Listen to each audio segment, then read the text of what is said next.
قوم سمجھ گئی ہے کہ اس کا مقصد کیا ہے، اور مقصد صرف ایک ہی ہے کہ جو 1947 میں ہم آزاد ہوئے تھے، اب وقت آ گیا ہے کہ حقیقی طور پہ آزاد ہو۔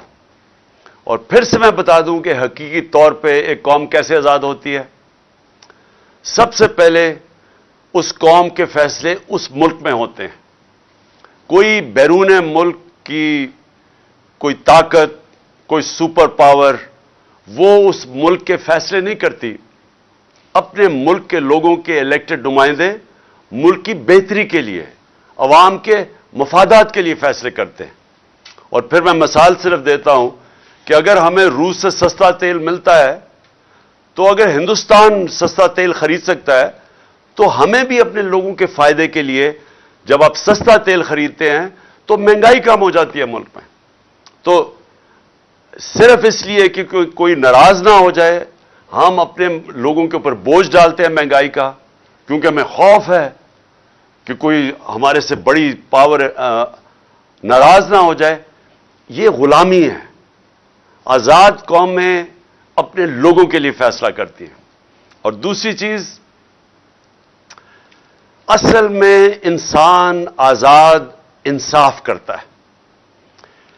انصاف یعنی قانون، جس ملک میں قانون کی حکمرانی ہوتی ہے وہ لوگوں کو آزاد کر دیتا ہے انصاف دے کے، کیونکہ انصاف جب ملتے ہیں تو لوگوں کے حقوق مل جاتے ہیں۔ حقوق کا مطلب یہ ہے کہ ہر انسان، ہر پاکستانی، کوئی بھی طاقتور اس کے اوپر ظلم نہیں کر سکتا۔ کوئی یہ جو تھانہ، کچہری، پٹواری کی سیاست پاکستان میں اس لیے ہے کہ کیونکہ لوگوں کو نہ پٹوار خانے میں انصاف ملتا ہے، نہ تھانے میں ملتا ہے، نہ کچہریوں میں ملتا ہے، تو وہ پھر لوگوں کو ڈھونڈتے ہیں کہ وہ ایم این اے کو ڈھونڈتے ہیں، ایم پی اے کو ڈھونڈتے ہیں کہ ہماری مدد کریں ہمیں انصاف دینے کے لیے۔ کسی بھی مغربی جمہوریت کے اندر جدھر حقیقی آزادی ہے، وہاں کسی کسان کو، عوام کے نمائندے کو، مزدور کو، اس کو کوئی لوگوں کو ڈھونڈنا نہیں پڑتا کہ جا کے مجھے، جب تک مجھے ایم این اے ملے گا، مجھے ایم پی نہیں ملے گا، مجھے انصاف نہیں ملے گا، کیونکہ وہاں کا جو نظام ہے وہ انصاف دیتا ہے۔ اور اسی لیے میں آپ سب کو کئی دنوں سے بتا رہا ہوں کہ کیوں پاکستانی اتنی مشکلیں کاٹ کے جاتے ہیں ملک سے باہر۔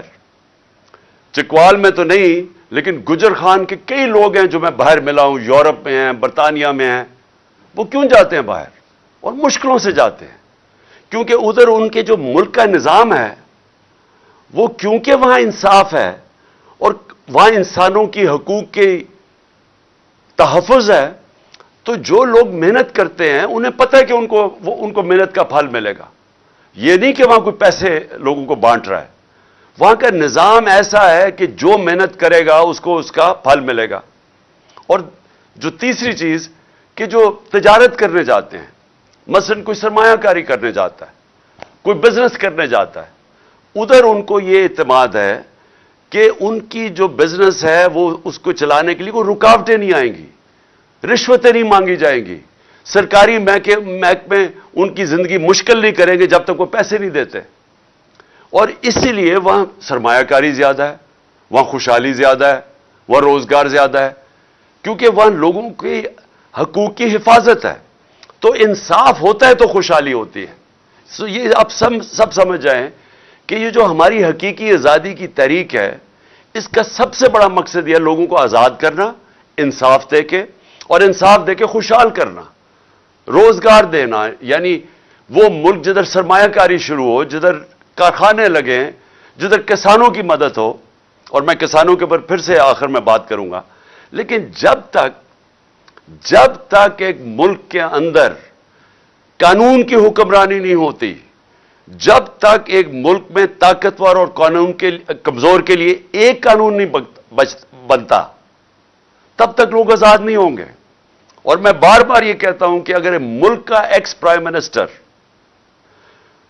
50 سال سے وہ آدمی جس کو یہ قوم سب سے زیادہ جانتی ہے، کسی آدمی کو اس ملک میں 50 سال سے پاکستانی قوم نہیں جانتی میرے علاوہ، کرکٹ کے زمانے سے لوگ مجھے جانتے، اور میں سب سے بڑی پارٹی کا سربراہ ہوں، اگر میں اپنی ایف آئی آر نہیں کٹوا سکتا، اور ایف آئی آر اس لیے نہیں کٹوا سکتا کیونکہ وہ طاقتور لوگوں کے خلاف ہے، اور میری اپنی حکومت ہے پنجاب میں، پولیس پنجاب کی پنجاب حکومت کے نیچے ہے، اس کے باوجود وہ ایف آئی آر نہیں کاٹ رہے، تو میں یہ اس لیے آپ سب کو کہہ رہا ہوں کہ اگر میرے سے یہ ہو سکتا ہے تو عام آدمی سے کیا ہوتا ہوگا؟ کیوں یہاں تھانہ اتنی بڑی چیز بن چکا ہے پاکستان میں؟ کیوں پالیٹکس کے اندر جب بھی ایم پی اے یا ایم این اے آتا ہے تو سب سے پہلے اپنا تھانے دار رکھوانے کی کوشش کرتا ہے؟ کیوں پہلے اپنے پولیس والے رکھوانے کی کوشش کرتے ہیں؟ کیوں باہر کے ملک میں ایسے نہیں ہوتا؟ کیوں یورپ اور برطانیہ میں ایسے نہیں ہے؟ کیونکہ وہاں ان کے نظام کے اندر انسان کوئی حقوق کی حفاظت ہے، جو قانون اور آئین اس کو حقوق دیتا ہے وہ انصاف کا نظام پروٹیکٹ کرتا ہے، اس کی تحفظ کرتا ہے۔ تو ہمارے لوگ اس لیے غلام بنے ہوئے ہیں، یہ نظام غلام بنا دیتا ہے لوگوں کو، اور اسی لیے لوگ مر کے جاتے ہیں یورپ، اور آپ کے رشتہ دار کتنے ہوں گے جو کہ محنت کرنے اور محنت کش لوگ آج باہر کے ملکوں میں کام کر رہے ہیں، اور وہ آپ کو پیسے بھیجتے ہیں، وہ پھر سے وہ یہ نہیں کہ لوگ پیسے وہ تقسیم کر رہے ہیں، وہ اس لیے کہ ان کا نظام اجازت دیتا ہے لوگوں کو پیسہ بنانے کے لیے، بزنس کرنے کے لیے، اپنی وہ کام دکانیں کریں گے، انہیں پتہ ہے دکانیں لگائیں گے، کارخانے لگائیں گے کہ ان کو تنگ نہیں کیا جائے گا محکموں سے، اس لیے وہ خوشحال ہیں۔ سو یہ میں جو دوسری میری آپ کی بات ہے کہ یہاں سرمایہ کاری بھی تب آئے گی، ملک اٹھے گا بھی تب جب ہم اس ملک کے اندر قانون کی حکمرانی ہوگی۔ سب سے بڑا ہمارا اثاثہ ہے بیرون ملک پاکستانی، اور یہ جو آپ گجر خان میں خاص طور پہ گجرات، یہ سارا جو بیلٹ ہے، اس سے بہت زیادہ لوگ وہاں باہر بیٹھے ہوئے ہیں۔ تو وہ جو لوگ ہیں جو وہ پیسے بنا لیتے ہیں، جو اپنے کاروبار شروع کر دیتے ہیں، ان کا دل ہے پاکستان میں آنے کا، لیکن وہ کیوں نہیں آتے؟ کیونکہ میں ان بیرون ملک پاکستانیوں کو پچھلے 40 سال سے جانتا ہوں، انہوں نے میری مدد کی شوکت خانہ بنانے میں، کرکٹ کے زمانے سے میں جانتا تھا، پھر تحریک انصاف کو یہ پیسے بھیجتے ہیں۔ تو کیوں جب بھی میں ان سے پوچھتا ہوں وہ کیوں نہیں پاکستان میں سرمایہ کاری کرتے؟ کیونکہ ان کو اعتماد نہیں ہے پاکستان کے انصاف کے نظام پہ، ان کو خوف یہ ہے کہ اگر وہ یہاں کاروبار شروع کریں گے تو ہر قسم کی رکاوٹیں سامنے کھڑی ہوں گی، اور ان کی حفاظت نہیں کرے گا پاکستان کا جو انصاف کا نظام ہے۔ تو اس لیے یہ جو آپ کی ہماری جو تحریک ہے یہ چلتی رہے گی، یہ انشاءاللہ الیکشنز بھی اناؤنس ہو جائیں پھر بھی یہ چلتی رہے گی جب تک اس ملک میں قانون کی حکمرانی نہیں آئے گی، اور جب تک کہ طاقتور اور کمزور ایک طرح قانون ان کو دیکھے گا، ایک ہی نظر سے کمزور اور طاقتور کو جب تک نہیں دیکھیں گے یہ ملک آزاد نہیں ہوگا، خوشحال نہیں ہوگا۔ اعظم سواتی ملک کا سینیٹر، صرف اس نے تنقید کر دی ایک ٹویٹ کے اندر۔ بابر ستار جو اسلام آباد ہائی کورٹ کا جج ہے، اس نے کہا ہے کہ ایک تنقید کے اوپر آپ ایک ٹویٹ کے اوپر کسی کو آپ غدار نہیں بنا سکتے، لیکن جو اس سے ہوا، بچوں کے میں پھر سے کہتا ہوں کہ تصور کریں، آپ سب تصور کریں کہ آپ کے پوتا اور پوتی ہیں، چلے آپ پوتا پوتی نہیں، آپ کے بچے ہیں 5، 8، 9 سال کے بچے، آپ تصور کریں کہ اس کے سامنے رات کے 3 بجے لوگ گھستے ہیں آپ کے گھر میں، کوئی وارنٹ نہیں ہوتی، اور بچوں کے سامنے آپ کو مارنا شروع کر دیتے ہیں، اور پھر آپ کو لے کے جاتے ہیں اور حوالے کرتے ہیں ایک اور ایجنسی کے، جو نام لیا ہوا ہے اعظم سواتی نے کہ وہ کون ہے، فہیم اور فیصل، ان کی ایجنسی کے ان کو حوالے کر دیتے ہیں، اور وہ پھر ننگا کر کے اس پہ تشدد کرتے ہیں۔ ایک معتبر آدمی باہر سے پیسہ بناتا ہے، محنت کش آدمی جو باہر سے پیسہ پاکستان لے کے آتا ہے، ملک کا سینیٹر ہوتا ہے، اگر اس سے یہ کر سکتے ہیں، پھر آپ سب سوچ لیں کہ یہ آپ سب سے یہ ہو سکتا ہے۔ اس لیے آپ کو سٹینڈ لینا چاہیے، کیونکہ جب ایک قوم حق اور سچ کے لیے ظلم کے خلاف کھڑی ہوتی ہے، جو ہمارا دین ہمیں حکم کرتا ہے کہ ظلم اور ناانصافی کے سامنے کھڑا ہونا جہاد ہے، اللہ نے اس کو ایک عبادت کا درجہ دے دیا ہے کہ جب آپ رائے حق کے لیے اور انصاف کے لیے کھڑے ہوتے ہیں تو یہ عبادت میں شامل ہو جاتا ہے، اور اس میں اگر انسان اپنی جان کھوتا ہے تو وہ شہید کرایا جاتا ہے. جس طرح ارشد شریف شہید, اس نے رائے حق پہ کھڑے ہو کے دھمکیوں کے باوجود وہ کھڑا رہا, اس کے اوپر ملک سے بھی باہر جانا پڑا, لیکن وہ ہٹا نہیں ہے حق اور سچ سے, اپنی جان دینی پڑ گئی, جان کی قربانی دی اس نے, لیکن وہ ہٹا نہیں. تو ہم سب, ہماری قوم کے اوپر اب یہ لازم ہے کہ ہم اب ڈیمانڈ کریں کہ ان لوگوں کو انصاف ملے.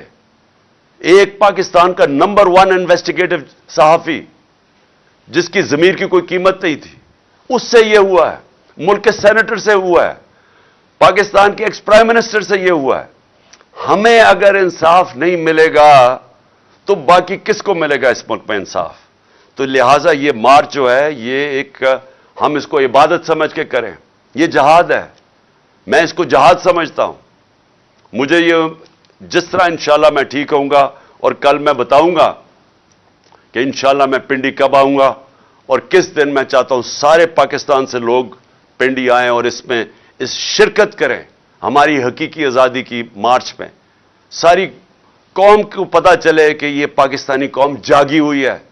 یہ ظلم اب یہ نہیں برداشت کرے گی کہ جو طاقتور ہو وہ جو مرضی کر دے, وہ چوری کرے, ڈاکے مارے, پیسہ ملک سے باہر لے جائے, لندن کے بڑے بڑے محلوں میں وہ رہے, اس چوری کے پیسے میں جواب بھی نہ دے کہ پیسہ کدھر سے آیا ہے, ٹبر سارا باہر بیٹھ جائے اور وہاں بیٹھ کے پاکستان کے فیصلے کرے اور اپنے کیسز بھی معاف کروا لے. بیچارے جیلوں کے اندر چھوٹے بیچارے لوگ بھرے ہوئے ہیں, غریب لوگ بھرے ہوئے ہیں جیلوں میں. اور میں نے جو چند دن جیلوں میں گزارے, غریب لوگ تھے سارے وہاں. مجھے کوئی طاقتور ڈاکو وہ جیل میں نہیں نظر آیا, سب غریب لوگ تھے. اور وہ لوگ چوری کریں تو جیل میں. ایک جو میرا کمرہ صاف کرتا تھا, ایک قیدی, تو میں اسے پوچھا, میں نے کہا تم نے کیا جرم کیا ہے؟ اس کا جو جرم تھا, زیادہ سے زیادہ اس کو 6 مہینے جیل میں گزارنے چاہیے تھے, کیونکہ وہ غریب آدمی ہے. وہ 6 سال جیل میں تھا, کیونکہ پوچھنے والا کوئی نہیں عام آدمی کو. کئی دفعہ ایسا ہوا ہے کہ لوگ مر چکے ہیں, جیلوں میں مر چکے, اور بعد میں پتہ چلا بے قصور ہیں, اور قصور ان کی غربت یا کمزوری ہے. تو ایک طرف وہ ہے اور ایک طرف اربوں روپے کا ڈاکہ مارو اور باقی ڈیل کرو, اور ڈیل کر کے این آر او لے لو, پہلے جنرل مشرف سے لے لو, اب اس دور میں لے لو, اور بیٹھ کے جناب پھر پاکستان کے فیصلے کرنے شروع کر دو. مجرم اس ملک کے فیصلے کر رہے ہیں. یہ جو نواز شریف بیٹھا ہوا ہے وہاں, سارے ملک کو داؤ پہ لگایا ہوا ہے. سارے ملک کو پتہ ہے کہ آج الیکشن کے علاوہ کوئی راستہ نہیں ہے پاکستان کا اس دلدل سے نکلنے کے لیے. اگر ہم اپنے معیشت کو مزید تباہی سے بچانا ہے, سب کو پتہ ہے کہ صرف ایک ہی راستہ ہے کہ ایک صاف اور شفاف الیکشن ہو, ایک مضبوط حکومت آئے جو آئے 5 سال کے لیے, اور اس کے بعد ہماری جو معیشت ہے وہ پھر اٹھے گی, کیونکہ لوگوں کو اس وقت اعتماد ہوگا کہ ہم آج پیسہ لگائیں گے تو ہمارا پیسہ 5 سال تک کم از کم ایک حکومت ہے. آج نواز شریف الیکشن کروا نہیں رہا ایک وجہ سے, ملک کی نہیں وہ اس کو فکر, اس کا تو پیسہ ہی باہر پڑا ہے. وہ تو ہمیشہ جب مشکل آتی ہے باہر بھاگ جاتا ہے, لیکن اس لیے نہیں فیصلہ کر رہا کہ اگر وہ الیکشن کروائے گا وہ پٹ جائے گا, اگر وہ الیکشن کروائے گا وہ ہار جائے گا, اس لیے نہیں کروا رہا. اپنی ذات کے لیے اس ملک کو یہ داؤ پہ لگا رہا ہے. اور اس کو پھر سے میں کہتا ہوں کہ جو آدمی کا جینا مرنا پاکستان میں نہیں ہے, جس کا سارا بچے باہر برطانیہ پاسپورٹ لے کے بیٹھے ہوئے ہیں, وہ بیٹا 10 ارب کے گھر میں رہتا ہے, 4 محلوں کے اندر جو مریم کے نام پہ ہیں, وہ بتا نہیں سکتے پیسہ کدھر سے آیا. تو وہ لوگ, اب مجھے بتائیں, وہ آدمی پاکستان کا فیصلہ کر سکتا ہے؟ کیا اس کو یہ رائٹ ہونا چاہیے کہ الیکشن کب کروائے جائیں؟ کیا اس کو یہ حق ملنا چاہیے کہ آرمی چیف کو کس کو بننا چاہیے؟ یہ وہ نواز شریف تھا جس نے اپنی کتاب میں جنرل آصف نواز کے بھائی نے لکھا ہے کہ 92 کے اندر جب یہ پرائم منسٹر تھا, مری کے گورنر ہاؤس کے اندر اس نے BMW کی رشوت دینے کی کوشش کی جنرل آصف نواز کو, جو اس نے مسترد کر دی. یہ کیوں اس نے کیا؟ باقیوں لوگوں کو کیوں نہیں ضرورت کہ ہم اپنے آرمی چیف رکھوائیں یا ہم ان کو رشوت دینے کی کوشش کریں آرمی چیف کو؟ کیونکہ ہم نے اپنی کوئی چوری نہیں بچانی. مجھے کوئی خطرہ نہیں ہے کہ میں نے کوئی غیر قانونی چیزیں کی ہوئی ہیں. مجھے کوئی خطرہ نہیں ہے میری کرپشن کیسز کے اوپر. اس کو خطرہ ہے. اربوں روپے کی چوری اس نے کی ہوئی ہے, 30 سال سے یہ کر رہا ہے. اربوں ڈالر اس کے باہر پڑے ہوئے ہیں. اس کو پتا ہے کہ یہ ڈرا یہ ہوا ہے کہ اگر عمران خان آ گیا تو شاید پھر میرا احتساب شروع ہو جائے گا. اس لیے وہ آرمی چیف, میں یہ نہیں کہتا کہ آرمی چیف جو بھی بنائے گا وہ یہ کرے گا یا نہیں, کیونکہ عموماً یہ آرمی چیف بناتا ہے, اسی سے لڑائی ہو جاتی ہے پھر اس کی, کیونکہ وہ آرمی چیف تو ایک پروفیشنل آرمی کا سربراہ ہے. یہ جو اسے چاہتا ہے پنجاب پولیس کا آئی جی کی طرح بنانا, وہ بن نہیں سکتا. تو یہ اس نے آرمی چیف سے, میں آج آپ کو کہہ رہا ہوں, یہ کہے گا کہ پہلے تو عمران خان کو کسی نہ کسی طرح فارغ کرو, کسی طرح بھی, تاکہ وہ الیکشن نہ لڑے. کیونکہ اس نے کبھی بھی, اس کو پتہ ہی نہیں ہے کہ نیوٹرل امپائر کے ساتھ میچ کیسے کھیلتے ہیں. یہ جمخانہ کے اندر بھی میں بار بار کہہ چکا ہوں, اپنے امپائر کھڑے کر کے میچ کھیلتا تھا. تو اس نے کہنا پہلے تو اس کو ہٹاؤ کیونکہ یہ مقابلہ نہیں کر سکتا. اس کے بعد اس نے کہنا میرے سارے کرپشن کیس ختم کرو. یہ دوسری اس نے چیز کہنی ہے.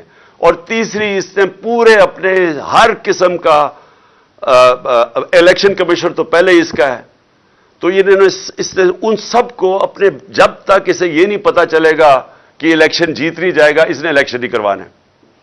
اب مشکل کیا ہے کہ پاکستان نیچے جا رہا ہے, ہم بڑی تیزی سے نیچے جا رہے ہیں. میں کل بھی آپ کو کہا, میں آج بھی آپ کو کہہ رہا ہوں کہ ہم جب تھے 5% تھی پاکستان کا رسک یا خطرہ کہ ہم اپنے قرضے واپس نہیں کر سکتے. یہ مارچ اپریل میں پاکستان کی جو رسک تھی وہ 5% تھی, کہ صرف 5% چانس تھی کہ پاکستان قرضے واپس نہیں کر سکتا. آج 80% ہے. آج 80% چانس ہے. اور یہ کون فیصلہ کر رہے ہیں؟ باہر کی دنیا فیصلہ کر رہی ہے. یہ باہر کے فائنانس مارکیٹس فیصلہ کر رہی ہیں, یہ ہم نہیں کر رہے. باہر جو فائنانس کی دنیا بیٹھی ہوئی ہے وہ اب یہ کہتی ہے کہ 80% چانس ہے پاکستان قرضے واپس نہیں کر سکتا. یہ سمجھ جائیں کہ اس کا مطلب کیا ہے. اور میں کل بھی بتایا, میں آج بھی بتا رہا ہوں, اس کا مطلب یہ ہے کہ کوئی باہر سے سرمایہ کاری نہیں کرے گا پاکستان میں, کوئی باہر سے انویسٹمنٹ نہیں لے کے آئے گا پاکستان میں, اور کوئی باہر سے کمرشل بینک پاکستان کو قرضے نہیں دے گا. تو کیسے اب پاکستان کا جو ڈالر گیپ ہے, یعنی ہمارے پاس خسارہ ہے بہت بڑا, ہم کیسے یہ پورا کریں گے, کیسے اپنی قرضوں کی قسطیں دیں گے؟ اور اگر ہم یہ نہیں دے سکتے تو آگے جو آج حالات ہے نا, آج ان کے دور میں 50 سال میں سب سے زیادہ مہنگائی ہوئی ہے. ہمارے اور ان کے دور میں مہنگائی دگنی ہو گئی ہے. لیکن جو تب اگر آپ پاکستان خدا نہ خواستہ اپنے قرضے واپس نہ کر سکا, تو وہ یہ آپ سوچ ہی نہیں سکتے کہ یہ کدھر جائے گا, روپیہ کتنا گرے گا, مہنگائی کتنی ہوگی, بے روزگاری کیا ہوگی, پاکستان کے حالات کیا ہوں گے, کیا وہ کوئی کنٹرول بھی کر سکے گا. اور یہ سارے کو, جو بھی اکانومسٹ ہے پاکستان میں, جو ماہرین ہیں معیشت کے, سب کو پتہ ہی ہے. لیکن وہ آدمی جو لندن بیٹھا ہوا ہے وہ نہیں کروائے گا الیکشن, کیونکہ وہ اپنی ذات کے لیے اس کو پڑا ہوا ہے.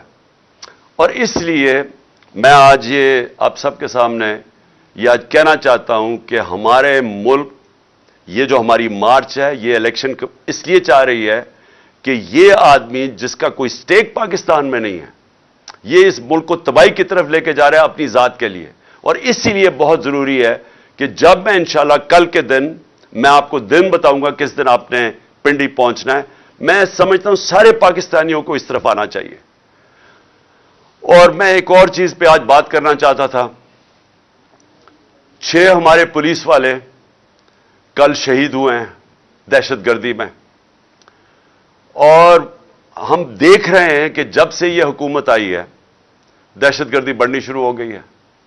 ہم یہ دیکھ رہے ہیں کہ افغانستان میں جب وہ حکومت آئی ہے, ہمارے زمانے میں تو وہ حکومت تھی افغانستان میں جو کہ ہمارے خلاف تھی, پرو ہندوستان تھی. آج وہ حکومت آئی ہے طالبان کی جو کہ پاکستان کے خلاف نہیں ہے, اور ان سے ہمارے تعلقات اچھے ہو سکتے ہیں کہ ہم جو پہلے افغانستان سے دہشت گردی آتی تھی، اس حکومت کے ہوتے ہوئے ہمیں اصولاً تو ہمیں اب افغانستان سے دہشت گردی آنی نہیں چاہیے. لیکن ہوا کیا ہے، جب سے یہ آئے ہیں پاکستان، پہلے تو سوات کے اندر ہم نے دیکھا کہ وہاں ایک پبلک سڑکوں پہ نکلائی، ان کو خوف آنا شروع ہو گیا کہ پھر وہ پرانے زمانے کی طرح وہاں حالات بگڑ رہے ہیں، اور پھر ہم دیکھنا شروع ہو گئے کہ دہشت گردی بڑھنی شروع ہو گئی ہے. اور اس حکومت کو پاس یہ سوچ ہی نہیں ہے، ان کے پاس ٹائم ہی نہیں ہے ان چیزوں کا سوچنا. نہ یہ معیشت کو سوچ سکتے ہیں، وہ تباہ ہو رہی ہے، نہ یہ سوچ سکتے ہیں کہ ملک کی سیکیورٹی کو کیا کرنا ہے، نہ ان کی فورن پالیسی کا پتہ ہے کیا کرنا ہے. صرف مقصد ہے کہ ہمارے کرپشن کیسز ختم ہو اور کسی طرح تحریک انصاف کو ختم کیا جائے. یہ صرف ان کی پرائیورٹی ہے. تو آج یہ لمحہ فکر ہے ہم سب کے لیے، اور خاص طور پہ پختونخوا جدھر انہوں نے لوگوں نے بڑی قربانی دی. یہ جو ساری امریکہ کی جنگ میں ہم جب شامل ہوئے، سب سے تباہی قبائلی علاقے میں آئی. تو آج ہم سب کو سوچنا چاہیے کہ یہ جو بڑھتی جا رہی ہے چیز، اس کے اوپر یہ گورنمنٹ کیا کر رہی ہے. اور یہ بھی ایک وجہ ہے کہ جلدی سے یہ ان کو جانا چاہیے اور الیکشن ہونا چاہیے، تاکہ ابھی سے ہم اس کے اوپر کنٹرول کریں کہ یہ اور ہی ہمارے ہاتھ سے نہ نکل جائے. اور میں صرف ایک اپنے کسانوں کی طرف سے، کیونکہ اس وقت جو کسانوں کا حال ہو رہا ہے اور جو ہونے جا رہا ہے، میں نے کل بھی اس کے اوپر بات کی تھی کہ جس طرح کے حالات کسانوں کے لیے ہیں، مجھے خوف یہ آ رہا ہے کہ ہمارا تو جو 19% جی ڈی پی ہے وہ کسانوں کی طرف، یعنی زراعت سے آتا ہے. ہمارے 2.5 کروڑ لوگ زراعت کے اندر ان کو روزگار ملا ہوا ہے. تو جب ہمارے دور میں 2600 ارب روپیہ 2600 ارب روپیہ ہمارے دور میں، کیونکہ قیمتیں کسانوں کو اچھی ملی تھی، وہ کسانوں کے ہاتھوں میں آیا تھا، جس کی وجہ سے ریکارڈ ٹریکٹر بکے، ریکارڈ موٹر سائیکل بکے، جس کی وجہ سے ایک پوری ملک کی اکانومی اٹھی، 4 فصلیں ریکارڈ ہوئی. وہ کیوں ہوئی؟ میں ذرا صرف آپ کو بتا دوں کہ کیوں یہ کسانوں کے اتنے اچھے حالات تھے. اس کی وجہ یہ تھی کہ ہم نے جو پورا اپنا پلان بنایا کہ ہم نے کسانوں کی مدد کیسے کرنی ہے، ہم نے پہلے تو فصلوں کی قیمت دلوائی، ان کو گنے کی پوری قیمت دلوائی. پہلے تو گنے کی جو قیمت سپورٹ پرائس تھا، بھی اس سے بھی کم پیسے ملتے تھے، کٹوتی ہوتی تھی. ہم نے پوری قیمت دلوائی. کبھی کسانوں کو گنے کی اتنی قیمت نہیں ملی جتنی ہمارے دور پہ. باقی فصلوں کی، گندم کی، ساروں کی ہم نے ان کو قیمت دلوائی. دوسرا، ہم نے جو بجلی ہم نے دی وہ 8.5 روپے یونٹ ٹیوب ویل کے اوپر دی، 8.5 روپے یونٹ. آج وہ بجلی ہے 22 سے 24 روپے یونٹ. تو کسانوں کو میں ذرا بتا رہا ہوں کہ ہم نے کیسے ان کی مدد کی، جس کی وجہ سے ریکارڈ پیداوار ہمارے ٹائم پہ ہوئی. ہمارے زمانے میں ہم نے جو ڈی اے پی کا جو کھاد ہے، اس کو ہم نے 1500 روپے پہ رکھا، ہم نے سبسڈائز کیا. ہم نے جو چون جو کسان استعمال کرتا ہے مشینیں، چون کے اوپر سبسڈی دی ہم نے. اور ہم نے پھر جو کسانوں جو گنے والے کسان تھے، ہم نے ٹائم پہ، ہم نے 10 نومبر کے اوپر ان کی کرشنگ سیزن شروع کروایا. ہم نے ملوں کے اوپر فائن کیا کہ اگر آپ نے 10 نومبر نہ کیا ہم فائن کریں گے، اور ہم نے قیمت دلوائی. تو آج کیا ہو رہا ہے، آپ ذرا تماشا دیکھیں اب کیا ہو رہا ہے. کوئی سبسڈی نہیں ہے اب کھادوں کے اوپر، کوئی بیج کے اوپر، پیسٹیسائڈز پہ اب کوئی سبسڈی ختم کر دیا کسانوں کے لیے. تو ان کے خرچے اور بڑھ گئے ہیں. بجلی میں نے بتایا کہ 22 سے 24 روپے یونٹ پہ پہنچ گئی ہے.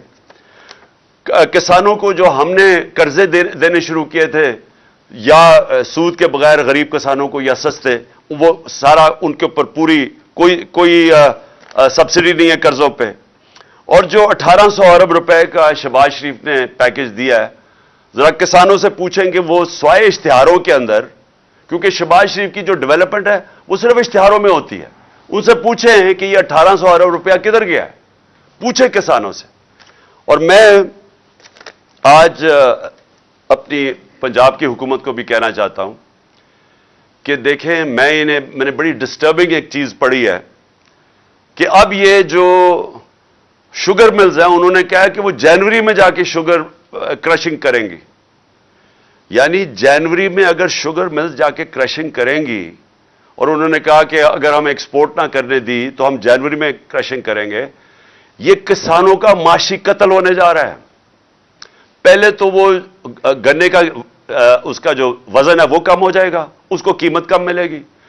دوسرا جو سب سے خوفناک چیز ہے کہ اگر وہ کاٹے گا نہیں اپنی فصل گنے کی تو اس نے تو گندم کے لیے کھیت تیار کرنے ہیں, تو وہ تو دیر ہو جائے گی اس کو گندم بیجنے کے لیے. تو اس سے تو آگے ہمیں اور مزید نقصان ہونے جا رہا ہے. آگے ہی ہماری گندم کا تقریباً 20 لاکھ ٹن کم ہے, تو یہ تو اور مزید نقصان ہوگا. تو میں کہوں گا پنجاب کی گورنمنٹ کو اور باقی فیڈرل گورنمنٹ کو بھی کہ فوری طور پہ سپورٹ پرائس اناؤنس کریں گنے کا اور فوری طور پہ کرشنگ شروع کریں.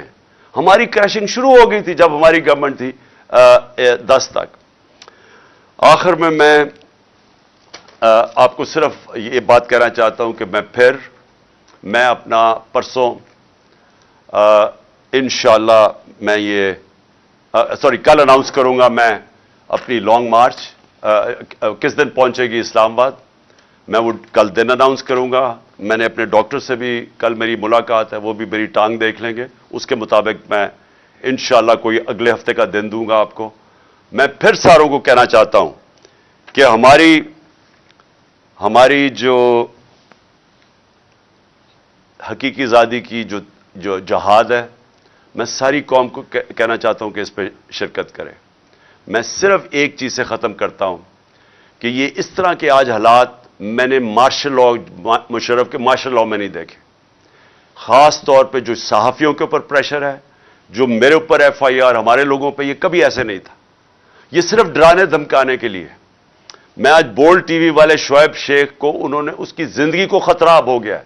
پہلے اس کو تھا ارشد شریف کو, آج شعیب شیخ کا مجھے پیغام آیا, اس کو دھمکیاں دے رہے ہیں کہ اس کو ماریں گے. اس صرف کہ بولڈ ٹی وی ہمیں اٹھا رہا ہے. میں جو بھی آج اقتدار میں بیٹھے ہوئے ہیں اور جو ہینڈلرز ہیں ان کے, میں آپ سب کو پیغام دینا چاہتا ہوں کہ یہ پاکستانی قوم ہے, انسان ہے, بھیڑ بکریاں نہیں ہیں کہ ہمیں ڈرا دھمکا کہ آپ جدھر مرضی چاہے موڑ دیں. یہ قوم پیچھے نہیں ہٹے گی. آپ فیصلہ صرف یہ کرنا ہے کہ تبدیلی پرامن آئے گی یا پھر وہ جو تباہی والی تبدیلی ہوتی ہے جو سب کے ہاتھ سے نکل جاتی ہے, یہ وہ آئے گی. لیکن تبدیلی کو اب کوئی نہیں روک سکتا. پاکستان زندہ باد.